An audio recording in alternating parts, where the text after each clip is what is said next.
Miss Vietnam, you are here in your country. How do you feel that you have so many leaders from different parts of the world visiting the province? Well, it's definitely my honor, and today, we're having a very special gift from the Vietnamese, and I would like to extend this gift not just to myself, but also to all of my friends and all of the sisters who have taken the time, the effort, and the energy to come here in Vietnam. And I hope that we're gonna share beautiful moments together. So ang atin pong napanood mga kapolitika ay yung pambato ng Vietnam dito sa Miss World 2026 na si Nguyen. So we have to talk about this candidate kasi may mga agam-agam, may mga spekulasyon ng ating mga netizen na baka daw si Nguyen ngayon ang maging winner sa Miss World 2026 kasi naalala ng ating mga netizen yung nangyari noon sa China kung saan ay 2 beses naging host country at 2 beses rin nanalo itong bansang ito at doon mismo kinoronahan sa China yung kailang representative na winner dito noong 2002 at noong 2012. Okay, so pag-uusapan natin kasi dahil ito di umano ang posibleng mangyari dito sa pambato ng Vietnam na ang sinasabi nga natin is hinahype siya at binibigyan siya ng special exposure dito sa mga activities na nagaganap mismo sa kailang bansa at in fairness naman dito sa pambato ng Vietnam na si Nguyen ay maganda rin naman, matangkad, maputi, maganda yung kanyang face card at mabait rin naman itong si Nguyen at 'di ba meron tayong video before na tinulungan niya itong si Asia Rose Simpson. At sa first part po ng ating video is inyo pong napanood itong si Long Thoy Linh na pambato ng Miss World Vietnam 2019 dito sa kanilang competition that year at nadulas siya mga kapolitika na ang sabi ng ating mga netizen ay baka senyalis ito na Vietnam ang mananalo para ngayong taon. So nabanggit rin po natin napakaraming mga magaganda, maraming mga magagaling dito sa kanilang competition para sa 2026 but it's just a matter of preference or kung meron ng usapan mga kapolitika. So yun ang ngayon basis ng maging winner dito sa Miss World 2026. So kung itong si Vietnam man, to be fair is maganda rin naman siya at I believe na kung siya yung kukoronahan is deserve din naman niya, pero ang sa atin lang dapat is magkaroon nga ng patas na laban at patas na treatment dito sa mga candidate. So yun lang po ang ating hinihiling din dito sa Miss World organization.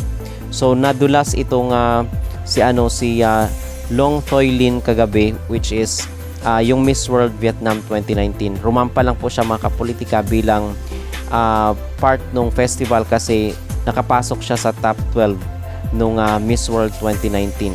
So sabi nga po ng ating mga netizen, katulad doon sa China na idinaos sa kailang bansa, naging host country sila at sila din yung winner, which is yun ang possibility ngayon dito sa Miss World.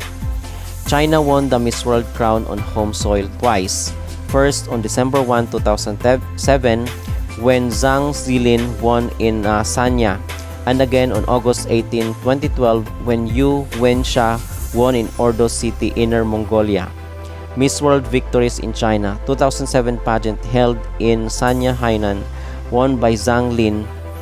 She was the first representative from East Asia to win the title and the first winner crowned in her own host country outside of London. At noong 2012 naman is Ordos City, Inner Mongolia, won by Yu Wensha. This marked China's second win while serving as the host nation.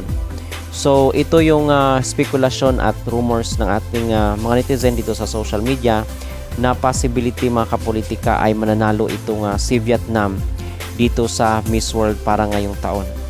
So ito rin yung comment ng ating pageant supporters dito sa social media. I believe expected na yan, pero knowing Julia Morley dapat may pamomentum muna siya gaya ng ginawa niya sa China. Mga ilang events pa sa Vietnam, pwede na sila mabigyan ng corona.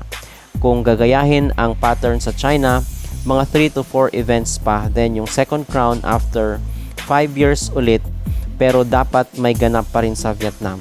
Ang China yata naka 7 or 8 events with 2 crowns na parehong hometown. Correct me if I'm wrong. So, nagdaos na rin po actually ng Mr. World yung China noong 2024 sa time ni Atisa Manalo at ni Kirk Bundad. So, apparently is meron ng event sa kailang bansa mga kapolitika itong Miss World at possibility talaga na sa kanila ibibigay ngayon ang corona ng Miss World 2026. Possible. Fluent din naman si Vietnam mag-English. Matangkad, maganda din siya. Okay yung representative nila now. Luto yan sa host country Vietnam at favorite country ni Lolo ninyo India for top 2 in Asia. Aasa pa kayo kahit gaano kagaling ang Philippines. True kaya possible daw na Vietnam ang next Miss World. Kung hindi man daw ay mahina na ang first princess or Miss World Asia and Oceania. So yun ang comment ng ating mga netizen. Pwede noon China ang host country at Miss China rin ang nanalo. Actually, 2 beses na held yung Miss World sa China, sila rin nanalo kasi host country.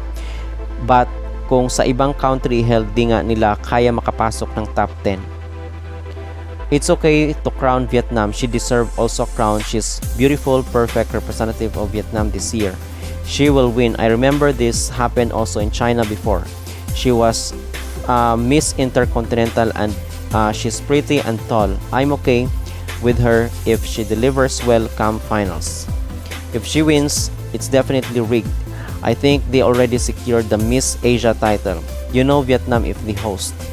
So yun mga kapolitika ang mga comment ng ating mga netizen at yung kailang opinion dito sa mga nagaganap nakikita natin at mga observation ng mga pageant supporters na Vietnam daw talaga ang possible winner dito sa edisyon ng Miss World para ngayong taon. So mixed reaction yung ating mga netizen. Merong iba na luto na daw ang resulta dito sa kailang competition. Meron namang iba na deserve daw ng Vietnam. Okay, at para sa atin mga kapolitika, deserve rin ng Vietnam kung talagang sa kanila ibibigay or nakadeal na ito sa host country ng kailang bansa. And again, ang sa atin lang is gusto lang natin ng patas na treatment, patas na laban para dito kay Asia Rose Simpson. So kung sa kanila talaga ibibigay ay wala tayong magagawa kundi sumuporta na lang dito sa ating candidate. Okay? Kasi hindi naman natin kontrolado yung sitwasyon at yung ano man yung mga desisyon nila mga kapolitika dito sa kanilang beauty pageant competition. At yun po ang ating update, ang mga usapin dito sa mundo ng social media. Dito pa rin sa nagaganap na 11th day na ng Miss World 2026 sa bansang Vietnam. Kung kayo po ang tatanungin, deserve nga ba mga kapolitika na manalo ni Vietnam ng corona para ngayong taon dito sa kanilang beauty pageant competition? At okay lang po ba sa inyo na ibibigay kay Vietnam ang corona dito sa Miss World? Mag-comment down below at huwag kalimutang mag-like at mag-subscribe na rin kayo para updated kayo sa ating mga latest issue. Hello, Miss Vietnam. Today is a very important day of the Miss World. So, how do you wear Yes, so today is the welcoming ceremony, and I'm very happy that we are finally seeing almost every sister in the room. And to be honest, I'm just deeply happy for all of us to be here today in Ha Long Bay. Everyone got their conical hat. This is a symbol of the Vietnamese culture and people. So I tried to introduce this to all of our friends, and I was so glad that everyone, received it with care, attention, and they even put it on their hats. And as a Vietnamese, I'm just so proud to be a part of this journey. Anh Linh của Miss World bắt đầu rồi, em có lời đầu muốn nói em luôn theo dõi em hàng ngày và luôn ủng hộ em trong những video của em. Dạ, gửi các bạn khán giả Việt Nam. Có rất là nhiều bạn hỏi Bảo Ngọc là Bảo Ngọc đã quen với đồ ăn Việt Nam hay chưa, rồi đến đây thích nghi với khí hậu như thế nào, rồi hòa nhập được không. Em nói là em làm cũng tương đối là tốt ngoài việc là hôm nay em ăn không có hết trắng miệng ra bởi vì em ăn mấy món khác hơi nhiều một xíu, thì còn lại mọi thứ rất là perfect, rất là hoàn hảo. Và Bảo Ngọc cũng muốn gửi lời cảm ơn đến tất cả các quý anh chị và cũng như là tất cả các bạn đã theo dõi hành trình của Bảo Ngọc và cũng như là các chị em ở Miss World. Mong rằng là các bạn hãy cùng Bảo Ngọc và cũng như là cùng với Miss World tiếp tục là tạo ra dựng một không khí cực kỳ chào đón đến tất cả mọi người. Và một lần nữa thì welcome to Miss World. Ok, cảm ơn em rất nhiều.